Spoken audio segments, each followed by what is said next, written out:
Buenas noches. Todos conocemos el halo siniestro que dejó tras de sí el Tribunal del Santo Oficio, el Tribunal de la Inquisición. Nos referimos a esos aparatos de tortura rudimentarios, a esos humillantes autos de fe y, cómo no, a esas personas inocentes que ardieron en la hoguera. Sin embargo, lejos de estos grandes espectáculos de los que era tan proclive el Tribunal del Santo Oficio, encontramos también una serie de casos en la historia mucho menos conocidos, pero que no por ello dejan de ser sorprendentes y significativos.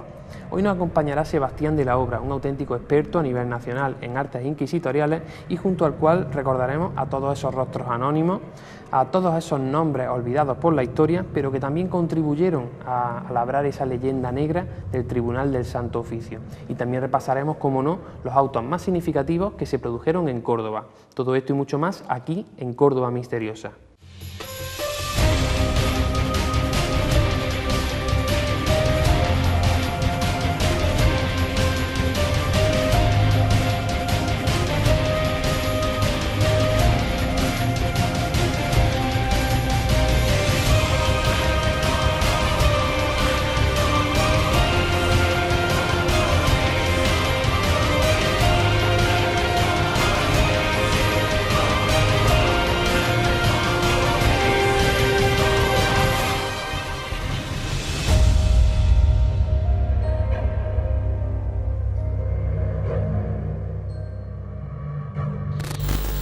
Lejos de los grandes actos multitudinarios a los que el tribunal era tan proclive, la auténtica leyenda de la Santa Inquisición de España se elaboró a base de pequeñas historias, de rostros anónimos que no aparecen en los libros de historia al uso y de los que cuyos nombres se hubieran perdido entre las brumas del tiempo, de no ser por la pasión y el trabajo que ponen investigadores como el que esta noche nos acompaña.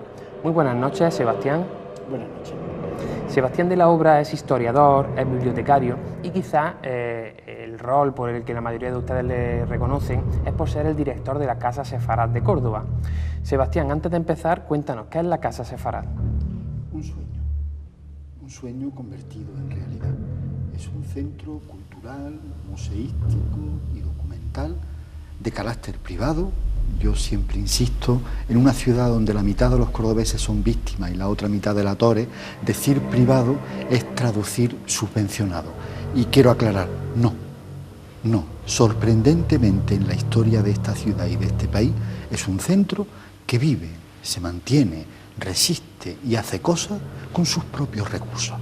Y está dedicado a una parte de nuestra identidad, cordobesa, andaluza, hispana, que es la memoria judeo-española, la memoria de nuestros judíos, en la historia, en la memoria y en la actualidad.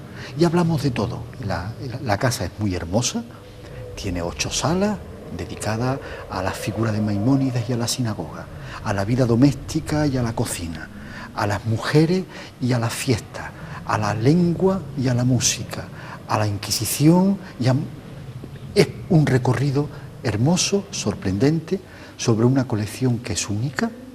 También es difícil entender, es una colección de objetos que el más antiguo puede ser del siglo XVII y el más contemporáneo es la última revista que se edita en judeo-español, popularmente conocido como ladino, en Estambul, por la pequeña comunidad sefardí que sigue viviendo y habitando la ciudad de Estambul. La casa es un sueño hecho realidad y sobre todo la casa no para.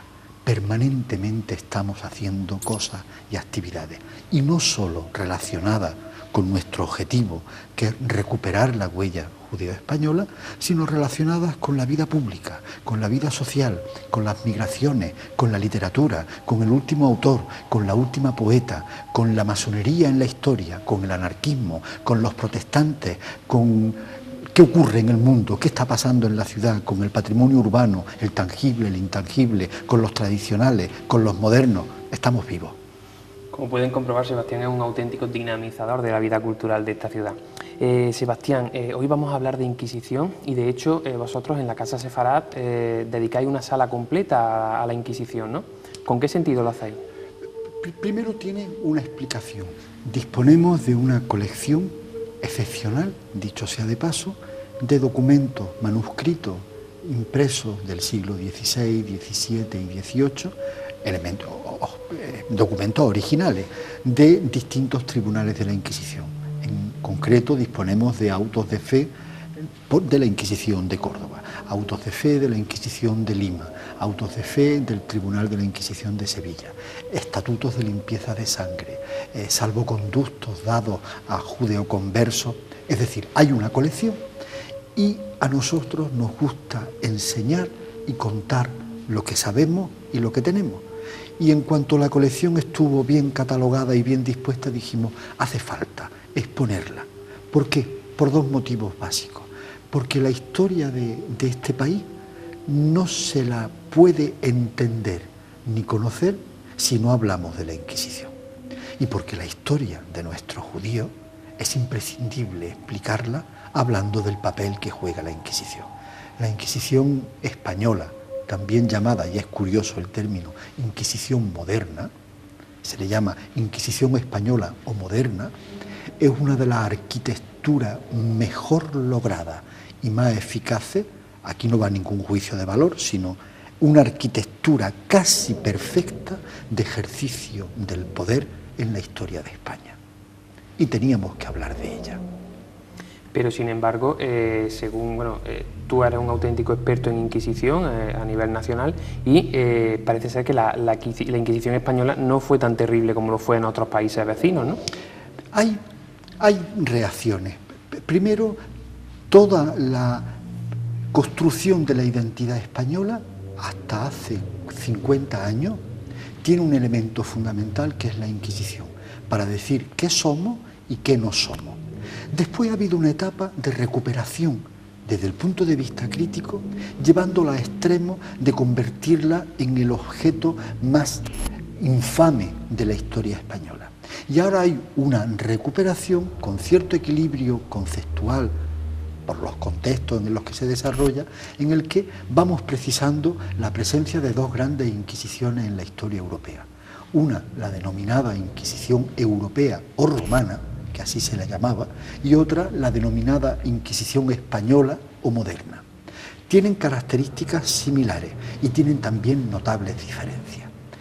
La imagen, el imaginario que hemos construido nosotros de la Inquisición es muy televisivo, es el potro de tortura, las cadenas, los colgantes donde te tiraban y te estiraban, mejor dicho, etc. Ese imaginario visual se corresponde fundamentalmente con la Inquisición romana o europea, que es una Inquisición regida solo por la Iglesia, destinada a los herejes cristianos y que utiliza el elemento de la tortura física como el eje central de su práctica.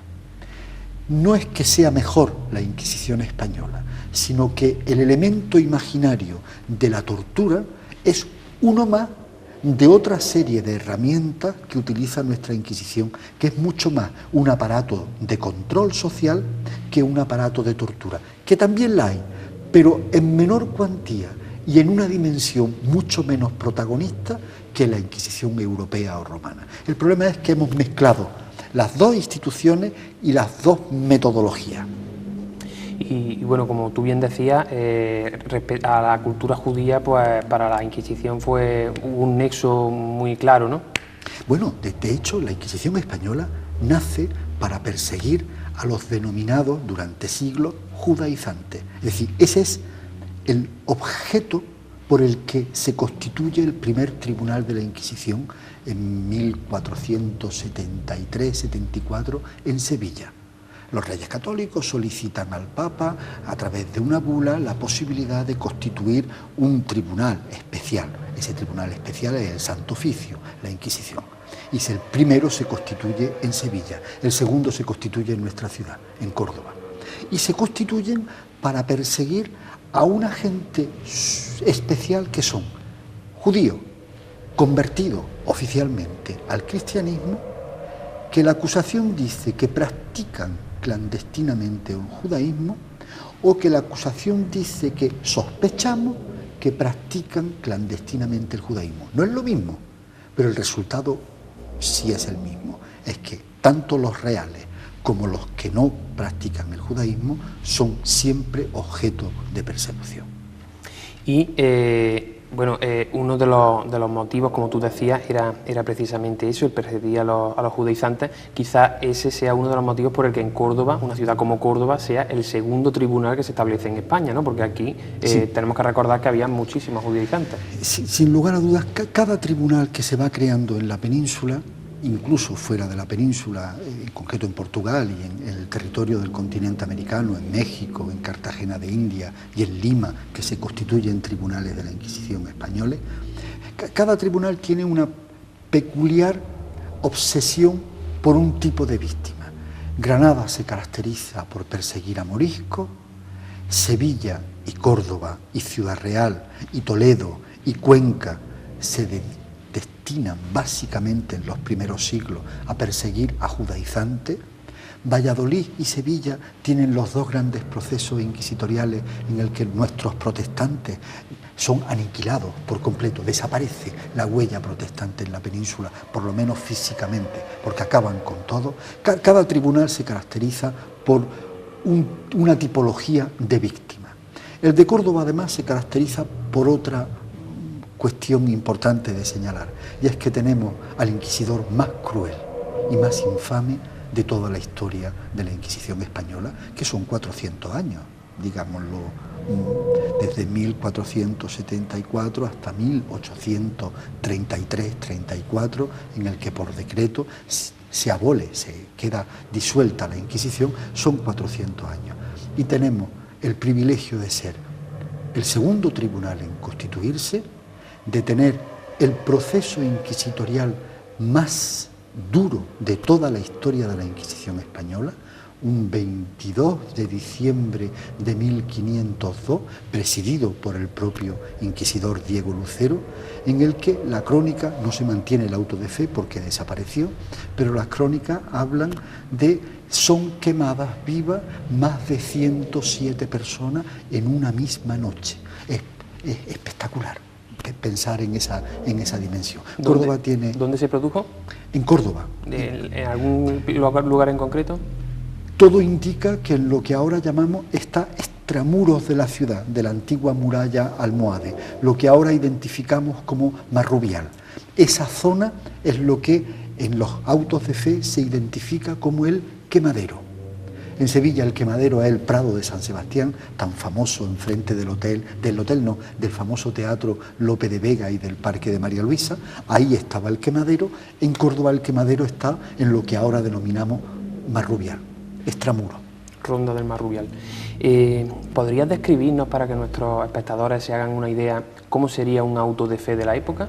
Depende del carácter, de la importancia, si es un auto de fe convocado públicamente, si es un auto de fe en un espacio cerrado, si el auto de fe se celebra públicamente o bien en el Patio de los Naranjos o en la Plaza de la Corredera, el espacio más amplio de la ciudad, y se convoca con pasquines, o el auto de fe se celebra en el interior del convento o iglesia de San Pablo, de los dominicos, donde muchos autos de fe de menor entidad, por decirlo de alguna manera, pero los grandes autos de fe se celebran públicamente. Primero está la procesión que sale de la cárcel inquisitorial, que al mismo tiempo es sede del Tribunal de la Inquisición, el Alcázar de los Reyes Cristianos, durante varios siglos. Proceden en un itinerario sorprendente en el que se avisa a través de pasquines y imboche, y se dice, se va a celebrar el auto de fe con un lenguaje absolutamente barroco. Iba a decir hermoso, pero el término no es correcto. Barroco. Y para en el Patio de los Naranjos y continúa, sube por la calle conocida como de la Feria y llega a la Corredera, y de la Corredera parte los símbolos, los nombres, la nomenclatura y la toponimia es muy curiosa. Continúa por la calle del Tambor hasta desembocar en el quemadero, cuando las víctimas son relajadas, es decir, cuando la condena es a morir quemado, bien en persona o bien en estatua, porque no te han pillado o te has muerto antes. Eso es un dato que creo que resulta muy curioso y que quiero aclarar a nuestros espectadores. Había veces en los que el reo, el condenado, escapaba, lograba desaparecer. O se había muerto. Claro, yo hago los procesos inquisitoriales a veces son muy procelosos y duran 1 año, 2 años, 3 años, porque Se dan muchas circunstancias curiosas para hablarla en otro momento. Los continuos cambios de nombre de las víctimas, que en un juego de habilidades aparecen en un proceso inquisitorial que se inicia y que dura 3 años con 5 nombres diferentes, porque se los cambian, porque se confunden, porque pretenden engañar al propio tribunal, y el propio tribunal abre pesquisa, no otra cosa, es la Inquisición, la investigación, para volver a preguntarle a los vecinos, a los parientes y a los conocidos. ¿Doña Clotilde es la misma Clotilde que dice llamarse María Begoña, o María Begoña es la que dice llamarse Isabel García? Eso es para hablarlo en otro momento. Uno de los ejercicios de resistencia de las víctimas era el intento de cambiar los nombres para que en el auto de fe se pierda el itinerario de tu origen y de la acusación. Pero la pregunta no iba por ahí. No, pero me resulta interesantísimo. Sobre los relajados. En la Inquisición, sorprendentemente para un aficionado a la lingüística como soy yo y al concepto de la palabra, la Inquisición tiene una enorme habilidad. Hay distintas víctimas en la Inquisición, para quienes nos escuchen. Están los penitenciados, que tienen una condena, hay una multa y cumplen una penitencia. Los reconciliados, que tienen una condena, les quitan una parte de sus bienes económicos, se reconcilian públicamente como un acto de vergüenza y tienen una condena de azote, tortura, en galera, exilio, lo que sea. Y después están otro tipo de víctimas que reciben un nombre sorprendente. Para quienes nos estén escuchando y escuchen el término, dice, cuando en un auto de fe aparece la expresión y es condenado a ser relajado al brazo secular. Es decir, relajado identifica ser quemado vivo. Y dices tú, qué raro, ¿no? Yo lo veo raro. Y supongo que quienes nos estén viendo dirán, ¿cómo? La condena a morir quemado vivo se denomina ser relajado. Pues sí, y tiene una explicación. La Inquisición española, a diferencia de la Inquisición europea o romana, es una institución que tiene 2 cabezas, casi siempre al unísono. Piensan lo mismo y actúan lo mismo. No siempre, pero casi siempre. Es la Iglesia y el Estado. Una relación que en la historia de este país se ha mantenido durante mucho, mucho tiempo. No digo yo que ahora esté, pero dejo para los que nos están viendo la sospecha. Al tener 2 poderes, la Iglesia inicia la acusación, desarrolla el procedimiento y cuando dicta sentencia, dice, cuando la víctima va a ser quemada viva, dice, yo me relajo porque soy Iglesia y no puedo matar. Quien ejecuta la sentencia es el brazo secular, es decir, los seglares, es decir, el Estado. Ella empuja, dicta sentencia y se relaja. De ahí vino la expresión que cada vez que en el auto de fe aparece la expresión me relajo, las víctimas que van a ser relajadas son quemadas vivas. Y hay 2 tipos de relajado. Relajado o relajado, que se decía en la época en persona, y es que me van a quemar vivo, o relajado o relajado en estatua o en esfigie, que es otra vuelta de tuerca, porque el acusado o la acusada lo tiene en la cárcel inquisitorial, le hace el proceso, lo visita, declara, se defiende, tal, y llega el momento en dictar sentencia, y mira por dónde, te has muerto. Porque suele ocurrir en una mazmorra o en una cárcel con mala alimentación, etcétera, etcétera, una persona que sufre, que tiene dolor, que le ha aplicado tortura o no, etcétera, se muere. Pues bien, y dices tú, ¿y ahora qué hago? Porque jurídicamente hablando, la Inquisición es un instrumento judicial. Si yo quiero aplicar la sentencia de quemarlo vivo, ¿para qué? Para que cumpla la condena, pero sobre todo para quedarme con sus bienes, porque la condena de relajación lleva implícito la confiscación de todos los bienes del acusado o de la acusada. Si yo no lo puedo quemar, es decir, si yo no puedo ejecutar la sentencia, no es ya que no lo castigue, que es lo de menos, sino no me puedo quedar con sus bienes. Pero si yo me tengo que quedar con los bienes, la Inquisición vive de eso. ¿Cómo Pues hago un monigote, un muñeco, una estatua de paja, de madera, de tela, le coloco su San Benito, lo llevo en procesión y cuando llego al quemadero le quito el San Benito y lo quemo. Ya he quemado en estatua o en efigie a la persona que se había muerto o que se había escapado o que había huido y desaparecido, pero ya por fin, al ejecutar la sentencia, me puedo quedar con todos sus bienes.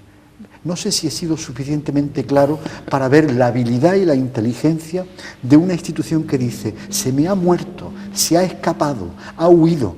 ¿Cómo aplico? Porque no me sirve de nada haber estado 2 años acusándolo si ahora no puedo quedarme con una parte del objetivo. Una parte es que lo condeno y otra parte es me quedo con sus bienes. Pues desarrollaron esa notabilísima habilidad.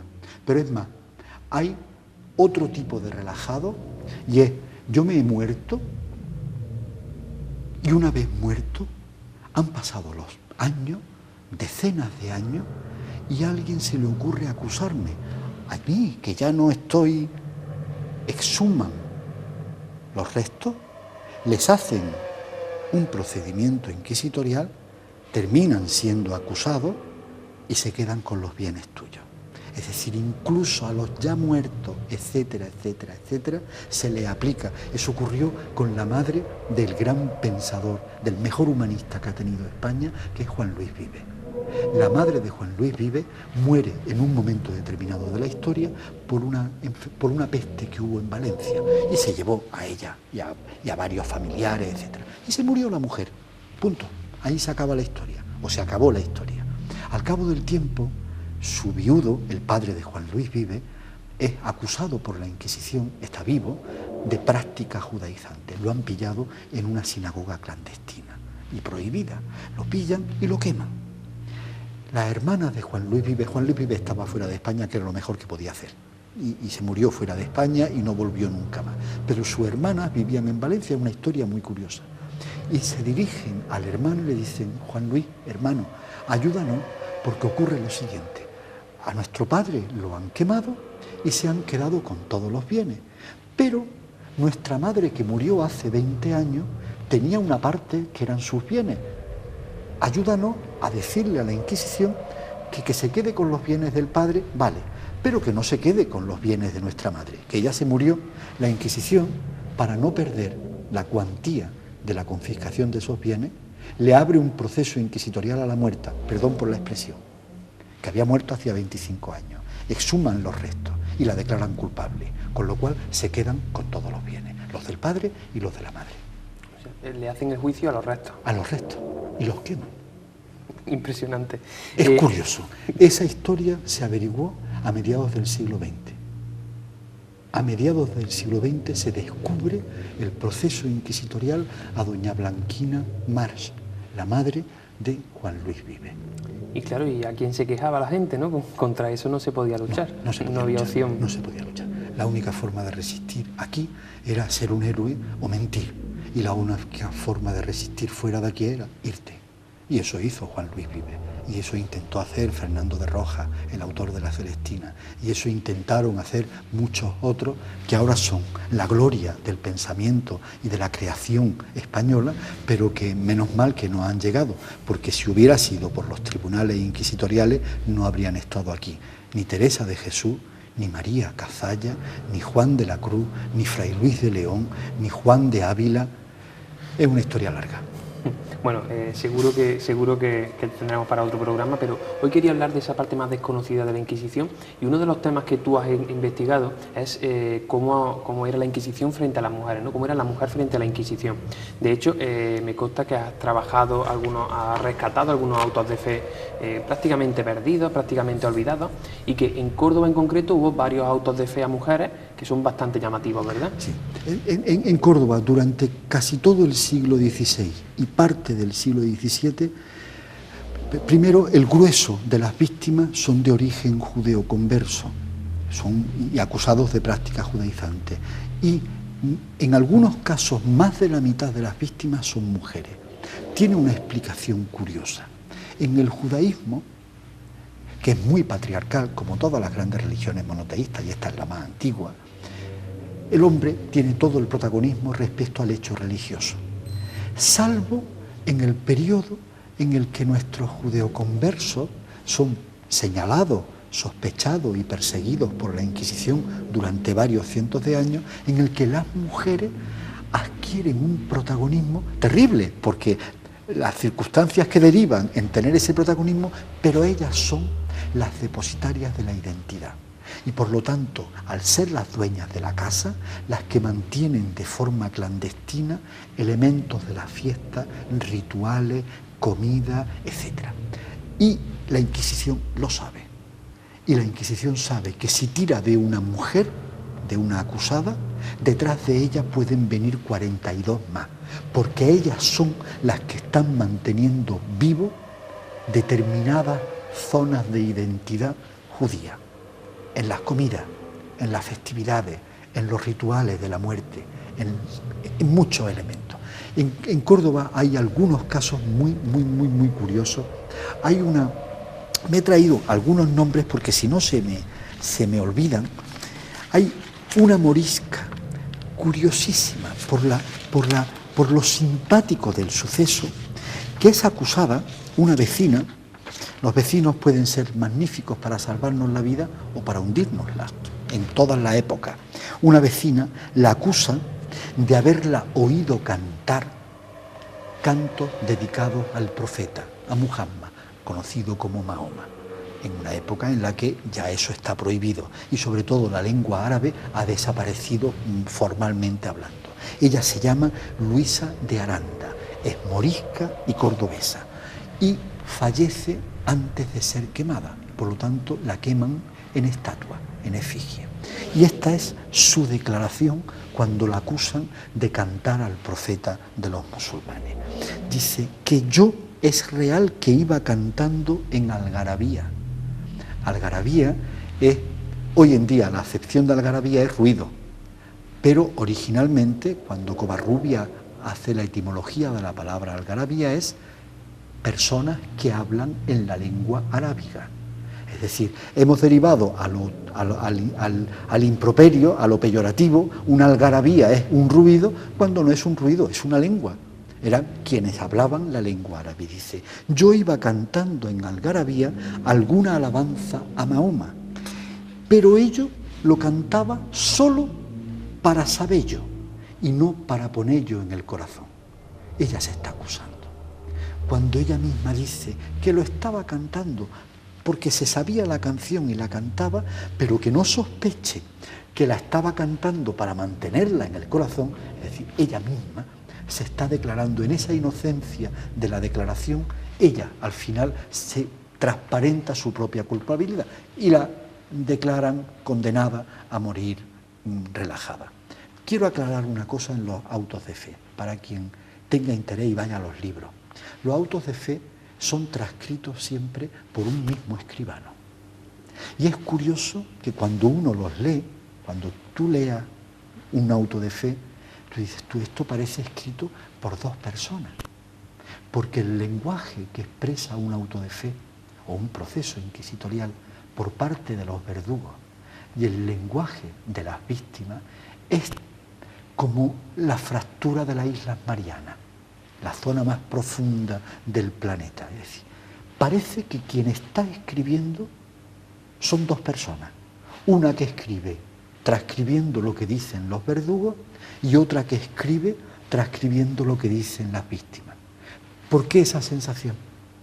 Porque el lenguaje de los verdugos es barroco, es exuberante, lleno de tonalidades. El lenguaje de las víctimas es sencillo, absolutamente coherente y natural, hasta el punto que tú lees la declaración de la víctima y dices, pero ¿cómo pudo ser virgen la Virgen si tuvo a Jesús?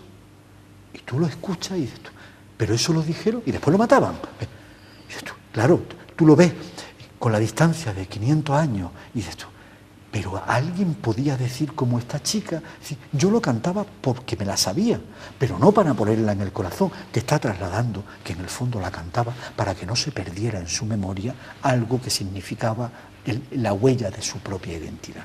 Hay Una mujer curiosa en el tercer proceso inquisitorial que se produce en Córdoba.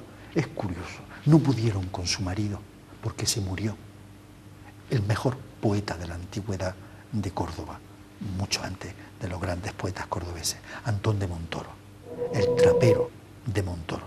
Era un poeta, en el Cancionario de Baena es uno de los protagonistas de la mejor poesía escrita en la península y en concreto en Córdoba.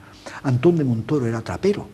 Trapero hoy uno lo asocia a el que va recopilando, pero un trapero en la época es alguien que tiene una posición social buena, porque eres un mercader que llevas trapos, trapo es vestidos, telas, etcétera, de un sitio a otro y te dan, y tú las restauras, las retocas, las vuelves a vender. Bien, Antón de Montoro era un judeo converso del que se sospecha que sigue practicando el judaísmo, pero su posición de prestigio como poeta, etcétera, lo mantiene y se muere el hombre. Bueno, pues a los 2 años de morir acusan a la mujer, a Teresa Rodríguez, y es quemada. No, la mujer no tenía nada que ver, ni siquiera se sabe si la mujer era de origen judeo converso. El caso es que, muerto el marido de muerte natural y no pudiendo meterle mano, a los 2 años de su fallecimiento acusan a Teresa Rodríguez de práctica judaizante y la queman. Hay una historia muy curiosa en Córdoba de una mujer, a ver si encuentro el nombre, Francisca Aguilar. Francisca Aguilar tiene el proceso inquisitorial a final del siglo XVI, en el 1597. Ella es la hija de un médico muy conocido en Córdoba, de origen judeoconverso, del médico Francisco Aguilar. La hija se llama lo mismo que él, y ocurre algo. El marido de Francisca la acusa a ella, a su esposa, de práctica judaizante y de haberle advertido que no debe de usar pan cenceño, pan sin levadura, los viernes en la cena de Shabbat, etcétera, etcétera. El marido la acusa. Y cuando se procede al auto de fe, a la representación, supongo que en la corredera, porque este es de los grandes procesos inquisitoriales, se le insiste en que se declare culpable y solicite misericordia. Era una forma de, aunque la iban a quemar, de mostrar que había servido de algo el auto de fe, porque al final ha pedido misericordia, ya se ha reconciliado. La voy a quemar, pero se ha reconciliado con la verdadera fe. La mujer pide misericordia, debía de ser hermosísima, porque el auto de fe dice: díjosele que pidiese perdón y se le relevase de la pena de morir como infiel. Después, yendo a oír su sentencia, antes de que se la comenzase a leer, pidió ella a gritos y a voces misericordia y audiencia de nuevo. Como la vieron moza con demostración de arrepentimiento y gran hermosura, clamó todo el pueblo a su favor y al final se le confiscan los bienes, pero no se la queman. Por guapa no la matan. Cuando uno dice, como la vieron moza con demostración de arrepentimiento y gran hermosura, clamó todo el pueblo a su favor, uno se imagina una escena propia de hacer una película. El proceso, la persecución, la sospecha, el marido que te traiciona, que te declara, que te acusa, tal, y un acto en el que la población que va siempre a los espectáculos antes y ahora, por una vez, por el motivo que sea, yo creo que era por la hermosura, porque debía de ser joven, cuando aquí dicen la vieron moza, bueno, la vieron hermosa, querrían decir, y el escribano no quiso cometer ningún desliz. Clamaron a favor de ella y le conmutan la pena. Debe de ser de las pocas ocasiones que en un proceso inquisitorial, en la propia celebración del auto de fe, la gente siente compasión y la compasión la traslada a una protesta y la protesta consigue el objetivo de impedir la condena. Es curioso. Curiosísimo. ¿Algún caso más que nos quede de Córdoba por Bueno, repasar? hay muchos casos. Uno más. ¿A quién te digo yo? Ah, este es genial. Una hechicera. No hay muchas acusaciones de hechicería, pero en algunos casos las condenas nunca son Las condenas de hechicería o de brujería o de magia casi nunca terminan en ser relajados. Tienen condenas de destierro, de vergüenza pública, de reconciliación, pero es extraño. En la península ibérica, salvo las famosas brujas de Zumalacárregui y en Navarra, etc., en Andalucía, que son los grandes tribunales de la Inquisición, hay condenas, pero nunca a ser relajado. Esta es una condena a una vecina de Montilla, que sufre un proceso inquisitorial en Córdoba capital, en el 1572. Ella se llama Isabel Martín y se la acusa de utilizar mala arte y hechicería para conseguir su objetivo. El resultado es que le ponen una multa y le hacen hacer un acto público de vergüenza en su propia población de origen, en Montilla. Pero el texto literal, lo he copiado porque me merecía la pena, es casi un texto literario, para quienes nos escuchen y nos despedimos. El texto del proceso inquisitorial dice: acusamos a Isabel Martín de hechicera, invocadora de demonios, que decía literalmente: Lucifer, Satanás, Belcebú y Barrabás y Gaiferos, el aposentador mayor de los infiernos, los 3 toros bravos, furiosos, peleadores, y los 3 galguillos, correadores, los 3 diablos sabidores, Marta y Martilla, no la santa, la que los viernes ayuna y los fuegos enciende y los polvos levanta y los infiernos encanta. Yo te quiero, yo te llamo, yo te sirvo varetas de cedro que me cortarás, 3 saetas de amor me harás y la una le meterás por el corazón, porque se acuerde de mí y de mi amor, que no pueda ver a otra mujer sino a mí, Isabel. Es la declaración literal que hace esta mujer Isabel Martín, acusada de hechicería, que más parece una literata procaz del siglo XXI o de finales del siglo XX, haciendo juegos de palabras que algunas veces hasta parecen versificados, porque tienen una estructura en la que coinciden los versos. Hechicera invocadora de demonios, que dice: Lucifer, Satanás, Belcebú y Barrabás y Gaifero, el aposentador mayor de los infiernos, los 3 toros bravos, furiosos, peleadores, y los 3 galguillos correadores, los 3 diablos sabedores, Marta y Martilla, no la santa, la que los viernes ayuna y los fuegos enciende y los polvos levanta y los infiernos encanta. Yo te quiero, yo te amo, yo te sirvo y yo tu sierva te llamo. Es sorprendente. Una obra de arte, 1572. ¿Cómo se defiende una mujer y cómo resiste? Después hay otras que no resisten, que se hunden. Y otras que mienten hasta el final. Y otras que se resisten a sabiendas de lo que les venía, sin haber leído la Antígona de Sófocles.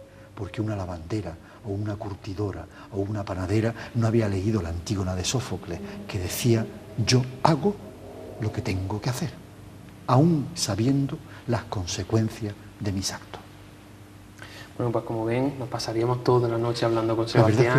La verdad que es fantástico tener un invitado de esta categoría, bueno, digo, un auténtico experto a nivel nacional en Inquisición y que, de hecho, no solo la estudia a nivel nacional, sino que también a nivel mundial, ¿no? Sí, he trabajado mucho, sobre todo los procesos inquisitoriales en México y en Lima, que son los 2 grandes tribunales de la América colonial. Pues ya ven lo que tenemos en Córdoba.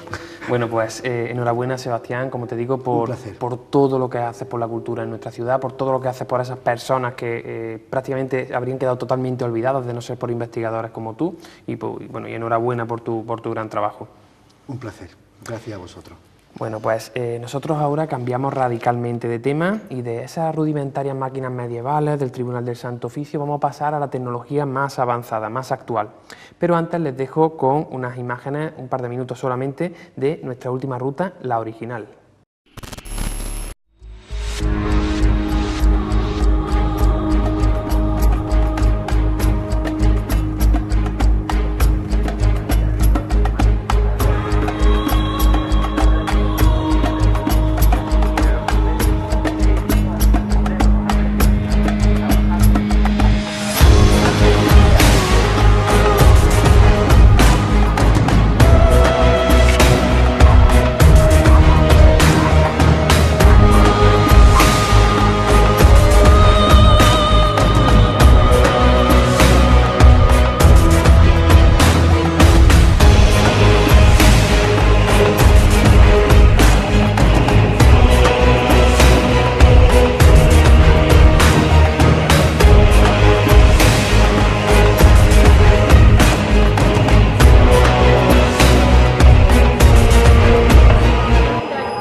saben que si quieren participar en esta alucinante experiencia, solo tienen que contactar con nosotros por cualquiera de las vías de contacto que tenemos siempre abiertas.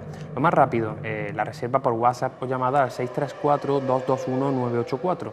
También pueden entrar en nuestra página web cordobamisteriosa.es, donde pueden consultar todo nuestro catálogo de rutas, y aparte tienen las redes sociales, nuestro Facebook de Córdoba Misteriosa, nuestro Twitter @cordomisteriosa y el correo electrónico info@cordobamisteriosa.es. Bueno, saludamos ya a nuestro guía, al guía de esta fantástica ruta, Jorge Liébana. Muy buenas noches, Jorge. Buenas noches, José Manuel. Cuéntanos, Jorge, ¿qué nos traes esta noche? Hoy traigo algo un poco especial. Bueno, ya saben nuestros espectadores que desde hace tiempo, sobre todo desde nuestras últimas investigaciones, hemos ido incorporando poco a poco nuevo material técnico con el que se puede contar para intentar captar todo tipo de anomalías durante una investigación en cualquier lugar. Precisamente esa evolución de la tecnología que nos está permitiendo captar cosas que antes ni siquiera sabíamos que existían, desde las primeras psicofonías hasta la actualidad, pues está llamando muchísimo la atención a la gente, porque la verdad es que los resultados lo merecen, es muy llamativo. Y en el caso, por ejemplo, de lo que vamos a hablar hoy, de la Spirit Box, ya la hemos abordado de alguna forma en anteriores programas, y muchos de nuestros espectadores nos han escrito para pedirnos más información acerca de ella, cómo se utiliza, qué es realmente, qué resultados en realidad puede llegar a aportar. Así que lo que hicimos fue ponernos en contacto para entrevistar a uno de los investigadores, sobre todo en esta temática, con este aparato Spirit Box, más activos y más serios que hay ahora mismo en España. Es un investigador que se llama Raúl López Ramírez, natural de Barcelona, aunque vive ahora mismo en Gran Canaria, y que entró en este mundillo de la investigación con aparatos electrónicos de una manera casual y muy escéptica, pero rápidamente se dio cuenta de que ahí pues pasaba algo raro, algo que no era normal, y le ha enganchado de tal manera que está volcando toda su investigación precisamente en experimentar con este aparato y consiguiendo resultados, la verdad es que bastante sorprendentes, primero para él mismo, que no se creía esto.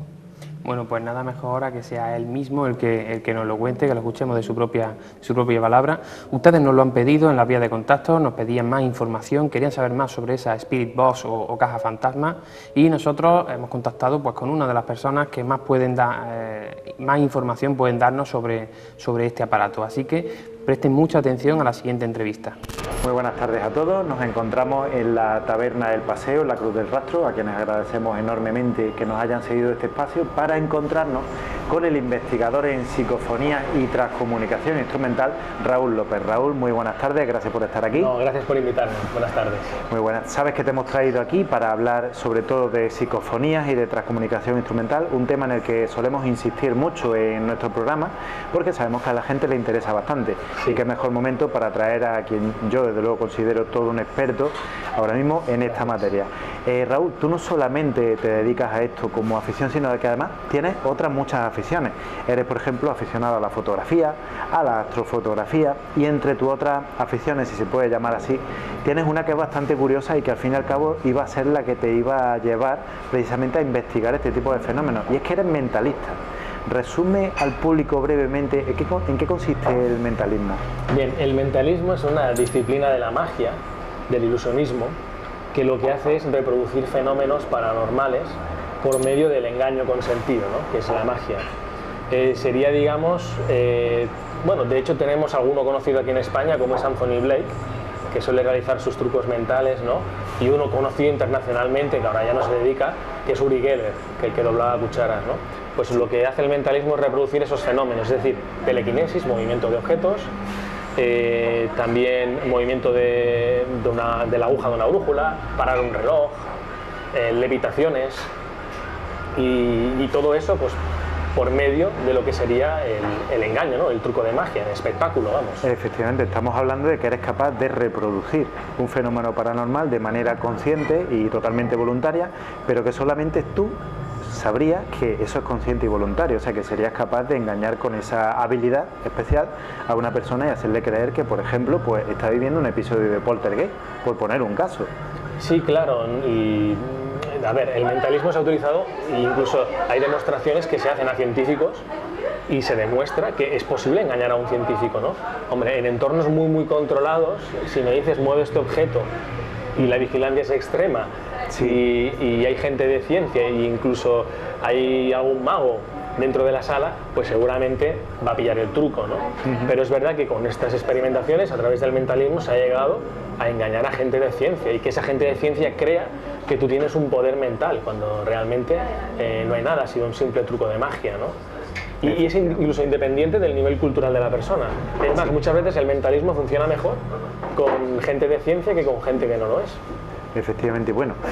Y tu apartado mentalista es el que te acaba llevando de alguna manera a interesarte por la investigación de los fenómenos paranormales, pero de una forma bastante escéptica, por lo menos en un principio. Cuéntanos cuándo empiezas a introducirte en el estudio de la parapsicología y en la propia experimentación, porque también practicas. Bien, yo empecé realmente desde pequeñito, ¿no? Siempre tenía pues mis preguntas así místicas, trascendentales, y por qué estamos, de dónde venimos, a dónde vamos, y siempre era aficionado también, me gustaba muchísimo la astronomía, y es a raíz de los programas de Jiménez del Oso, que yo era muy chiquitito, cuando empiezas a involucrarte en este tipo de, pues, en este tipo de afición, ¿no? Que es la parapsicología, ¿no? Lo que sucede es que yo lo hice desde un punto de vista más escéptico. Me metí en esto, pues empecé con la ufología, sobre todo, porque mi intención era demostrar que muchos casos ovni pues eran fraudes. Entonces también me ayudaba mi especialidad en fotografía, ¿no? Un poco. Y a partir de ahí pues fui evolucionando hasta meterme dentro del mundo de la transcomunicación instrumental, ¿no? Del estudio de las psicofonías. Muy bien, y es aquí cuando realmente quiero que nos detengamos y explique bien el asunto, porque tú te metes en esto pero de una manera bastante particular. Decía antes que dentro de tu escepticismo, y porque en un principio lo que querías era intentar reproducir un fenómeno que se daba como paranormal, para intentar darle una explicación, porque tú pensabas que de paranormal seguramente no tendría nada. Es entonces cuando te encuentras con un aparato que se está utilizando hoy en día entre muchos investigadores, conocido como Spirit Box o Ghost Box.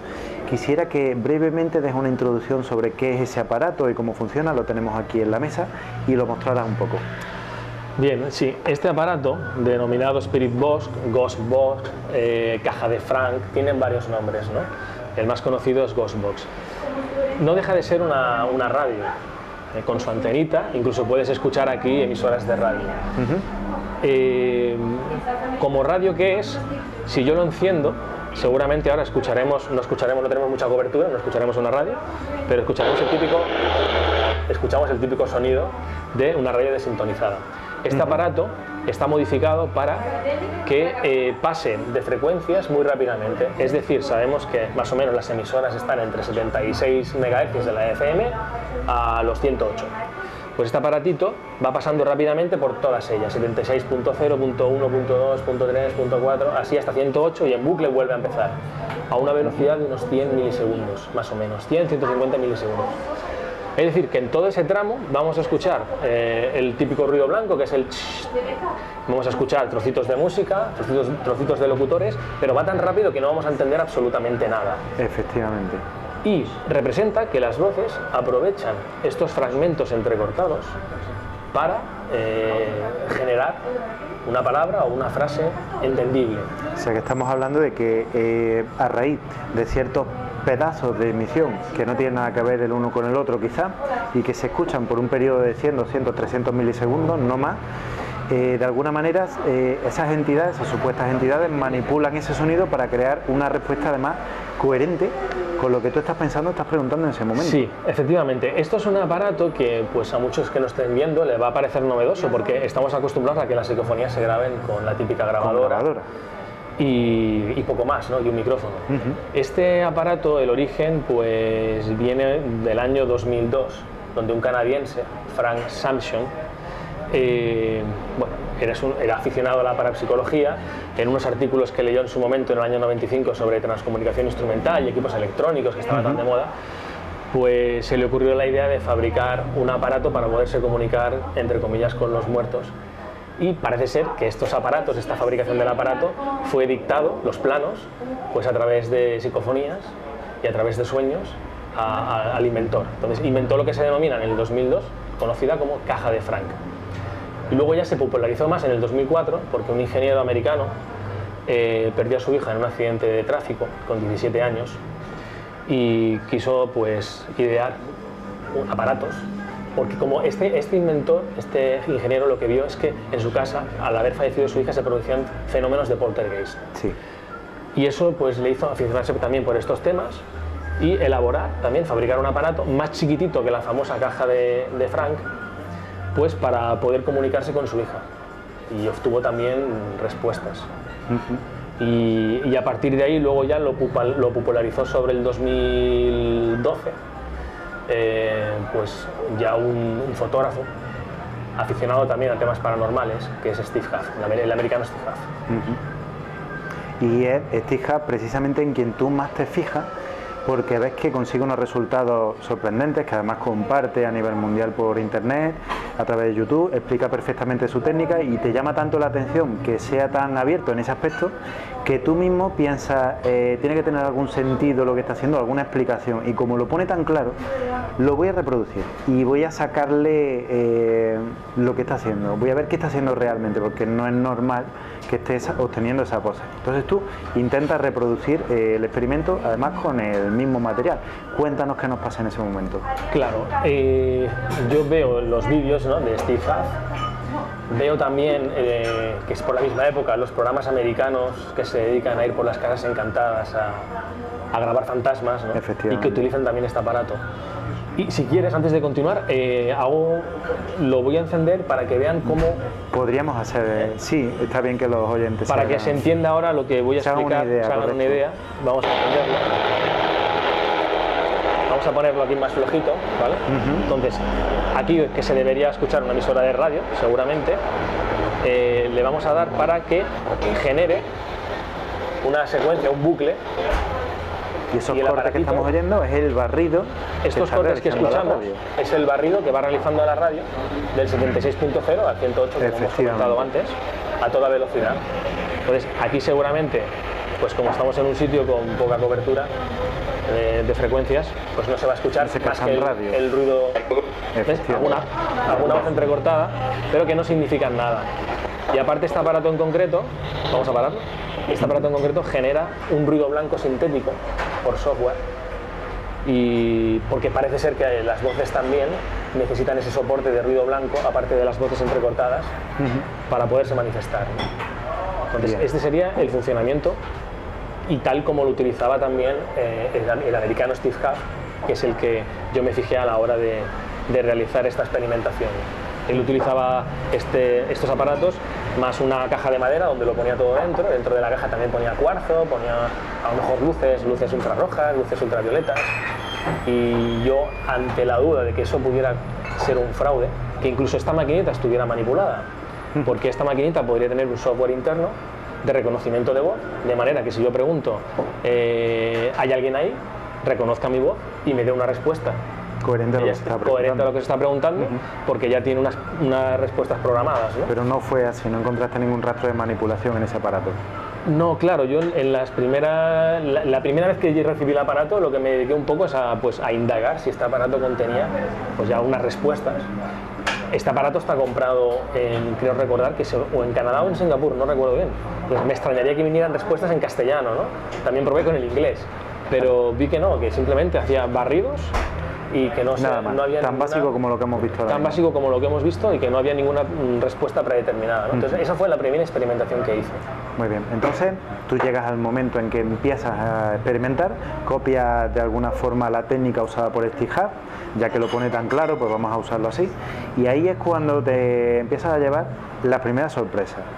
Sí, claro, ya creo que fue el segundo día de experimentación, pues le pregunto, porque claro, el problema de estos aparatos es que podemos caer en la pareidolia, ¿no? En querer escuchar algo que realmente no hay, o que incluso se cuele un locutor, aunque está haciendo un barrido, que se pueda colar un locutor de radio, ¿no? Entonces, si yo hago una pregunta abierta de decirme lo que queráis, y se cuela un locutor de radio que dice ¿ha habido un accidente? Claro. Pues yo puedo interpretar que a lo mejor ha sido un fantasma o alguien que murió en un accidente, ¿no? Entonces yo hacía preguntas donde la respuesta fuera más cerrada. Por ejemplo, si tengo una botella de agua, preguntaba ¿qué hay dentro de la botella?, ¿no? Correcto. si me dice agua, podría ser casualidad de que un locutor dijera eso, aunque el barrido fuera muy rápido. Pero va, claro, va es difícil, cercando un poco la Exacto, vamos posibilidad. cercando, ¿no? Entonces, una de las primeras preguntas que hice, que me causó un poco de impacto la respuesta, fue que dijeran el nombre y apellido de un señor, Carlos de Almeida, y efectivamente de fondo se escucha, en directo, porque esto es un altavoz, ¿no? Se escucha Carlos de Almeida, muy suave, muy light, pero ya me picó la curiosidad, ¿no? Sí. Y ya fue a partir del segundo día que ya obtuve mayores respuestas. La que ya me hizo pensar de que podría haber algo fue cuando pregunté por mi apellido, como mi apellido, y una voz clara pues dijo López. Efectivamente, y a raíz de ahí varios resultados, la verdad es que bastante sorprendentes, algunos inquietantes, que vamos a ver resumidamente en este vídeo y luego seguimos.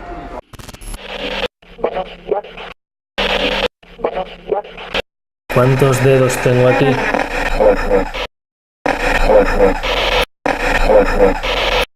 ¿Dónde estáis? ¿En qué dimensión estáis? ¿En qué dimensión estáis? ¿Podéis decir Raudif o Constantín?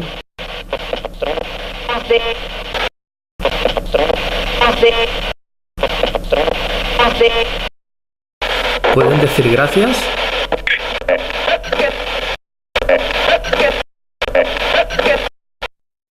¿Cómo te llamas? Marta. David. Marta. David. ¿Podéis decir mi apellido?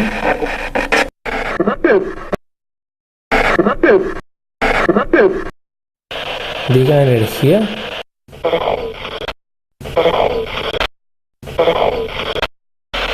¿Hay algún guía, algún ser espiritual elevado, alguien que pueda establecer contacto?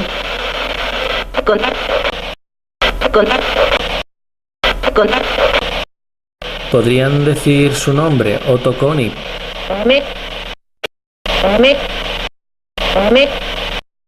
¿Pueden decir la palabra ángel?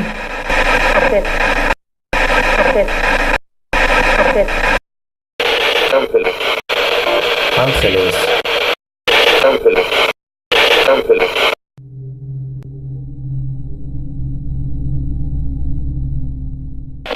¿Cómo se llama? ¿Cómo se apellida?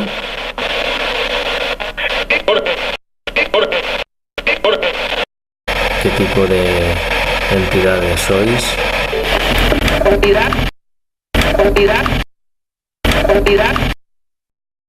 ¿Podéis decir corazón?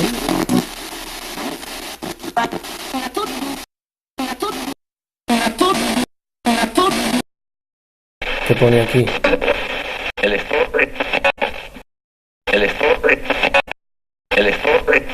¡Wow! Electronic. Adiós. Pues bueno, Raúl, ya lo hemos visto, los espectadores acaban de verlo. La verdad es que algunos son bastante clarísimos y bastante cercanos. Parece como si un radioaficionado te estuviera respondiendo sin haberte podido escuchar de ninguna manera. Después de obtener estos resultados, tú, claro, sigues con tu escepticismo, pero claro, ya tienes una especie de crisis de saber o no saber, será, no será. Entonces lo que haces para curarte en salud o para intentar obtener una respuesta más lógica, más racional a lo que está ocurriendo, es enviar estas grabaciones o parte de ellas a un técnico profesional de sonido para que él, desde su objetividad como técnico y desde su escepticismo total, te dé una respuesta sobre qué es eso, que tú lo analices a fondo. ¿Cuál es la respuesta de esos análisis? Bien, lógicamente, claro, yo estoy en este mundo para saber la verdad, no para... porque incluso yo obteniendo resultados puedo pensar que estoy equivocado, ¿no? Entonces yo lo que hice fue enviarlo a un analista de sonido, a un ingeniero, que además es experto en voz, y uno de los resultados que envié, lo hemos escuchado, fue con la pregunta ¿en qué dimensión estáis? Que la respuesta es muy clara, ¿no? Aquí en la Tierra. Y bueno, el análisis, pues el ingeniero, que es una persona muy escéptica, pues se quedó bastante sorprendido. Primero porque no es normal que en un barrido de emisoras, esa respuesta fue creo que a 100 milisegundos, los barridos, que haya una respuesta tan larga. Es decir, que si fuera un locutor que se ha colado, es complicado, porque no cuadra por el número de barridos que hay. No cuadra con el patrón de funcionamiento habitual de ese aparato, es algo que ha manipulado el funcionamiento normal, podríamos decir. Claro, tenemos luego también es mucha casualidad que responda coherentemente a esa pregunta, que es todavía más importante. Sí. Claro. Luego encima parece ser que no hay, a pesar de haber un barrido, cuando hay un barrido, si tú pillas un locutor, si la pillas en la 90.1 el locutor, en la 90.2 a lo mejor el locutor se escucha pero más flojo, en el 90.3 se escuchará mucho más flojo. En este caso se mantiene el tono también. Efectivamente. Y pues la frecuencia misma de la voz, la cadencia, pues no parece que fuera una voz normal. De hecho, pues el ingeniero se quedó estupefacto porque no entendía. Y luego hubo un segundo análisis. Claro, envió un segundo análisis que también lo hemos escuchado, que es cuando pregunto que me digan el título del libro, que esa fue para mí la más sorprendente. De hecho, ese día no pude continuar con la sesión porque, claro, me dejó estupefacto.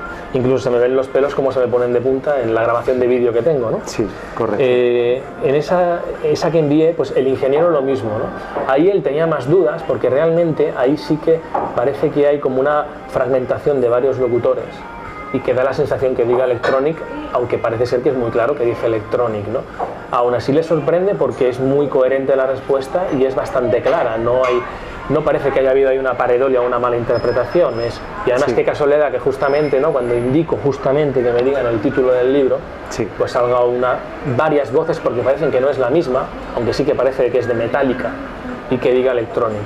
Pues lo mismo, lo dejó en el aire, pues inconcluso, no sabe lo que puede ser. En definitiva, no te pudo dar una respuesta sobre la procedencia de esa voz. No parece humana.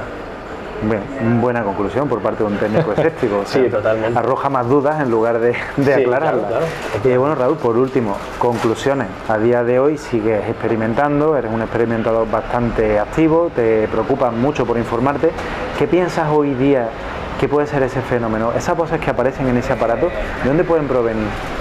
Es complicado porque, claro, lo bonito sería a lo mejor que yo dijera que proceden de los fallecidos, ¿no?, que nos estamos comunicando con los muertos. Claro, lo que quizá pensaría una mayoría. Claro, pero realmente no sabemos la procedencia de estas voces, ¿no?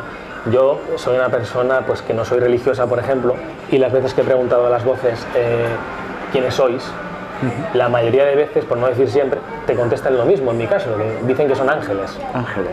A mí me parece, pues para lo que yo pienso del fenómeno, ¿no?, una respuesta bastante surrealista, porque es que además no soy creyente, ¿no? Y en cambio te dicen ángeles, ¿no? Yo puedo llegar a pensar, como algunos indican, que podría ser un tema más telequinésico, un tema mental, y que por alguna razón que desconocemos, nuestro cerebro pues es capaz de emitir, pues no sé si una onda, no sé cómo llamarlo, y modificar las ondas hertzianas y crear una voz. Claro, tanto esa teoría como la teoría de que son los fallecidos son estrambóticas, ¿no? Son teorías que a día de hoy imposibles de comprobar, pero bueno. Claro, sí, entonces tiene tanta validez, tiene una teoría como tiene otra. En principio pues va a depender un poco pues de tu nivel cultural, de tu nivel social, la información que maneje con estos temas también. Exactamente, ¿no? Supongo yo que tiene que ver con eso, porque también es verdad que han habido grabaciones de psicofonías donde han preguntado qué sois, han dicho extraterrestre, pero es que la persona que lo ha preguntado precisamente pues cree en los ovnis, ha hecho quedadas para ver luces en el cielo. Entonces, a lo mejor tiene que ver un poco también pues con tu estructuración mental, ¿no? De cómo es la persona, de la idiosincrasia de uno. Entonces es muy difícil saber de dónde provienen las voces, ¿no? Pero bueno, es complicado porque ya te digo que si fuera también mental, ¿por qué me responden que son ángeles si yo no tengo creencia religiosa, ¿no? Claro. Entonces queda un poco en el aire. Muy bien, pues Raúl, muchísimas gracias por haber estado con nosotros esta tarde. Ha sido bastante instructiva, seguro que a los espectadores les ha parecido muy interesante que con una radio tan normal y corriente que casi cualquiera podría tener en su casa, pues se puedan conseguir este tipo de resultados. Te agradecemos mucho que te hayas prestado esta entrevista, espero que sigas activamente investigando, experimentando como lo haces hasta ahora. Seguro que a este ritmo, que yo que te sigo muy de cerca, como sabes, en tus investigaciones, tarde o temprano si no vas a llegar a una conclusión, poco te va a faltar. Así que sigue así y muchísimas gracias. A vosotros, por favor. Y a vosotros, recordaros que, bueno, agradecimientos de nuevo a la taberna El Paseo. Y nada, si tenéis alguna radio en casa perdida, pues ya sabéis, ponerle un par de pilas que quizá os llevéis alguna sorpresa. Buenas tardes, nos vemos en otra. Pues ya lo han visto, cualquier aparato actual puede convertirse en un medio que ese algo que hay ahí, que no sabemos lo que es, pero que en ocasiones parece que quiere manifestarse y quiere comunicarse con nosotros, ya sea mediante las grabadoras digitales, ya sea mediante los magnetófonos antiguos o, como en este caso hemos explicado, mediante una radio modificada. Bueno, pues hay veces que ese algo quiere comunicarse con nosotros y lo hace mediante estos aparatos. Muchas gracias, Jorge, por la entrevista. A ti siempre, José Manuel. Gracias por traernos a expertos a nivel nacional y a ustedes simplemente, ya estamos terminando, simplemente recordarles que si quieren vivir una noche diferente con nosotros, pues pueden pasar a vivir esta experiencia, pueden pasar a vivir el misterio en primera persona, entrando en nuestra web cordobamisteriosa.es, consultando nuestro catálogo de rutas y reservando la que ustedes deseen. Si no, también pueden ponerse en contacto con nosotros en el 634-221-984 y de esta forma apuntarse a cualquiera de las visitas, de los paseos nocturnos que realizamos de martes a sábado a las 10 de la noche. Les aseguro que será una experiencia muy difícil de olvidar. Muy buenas noches, feliz semana y nos vemos dentro de 7 días.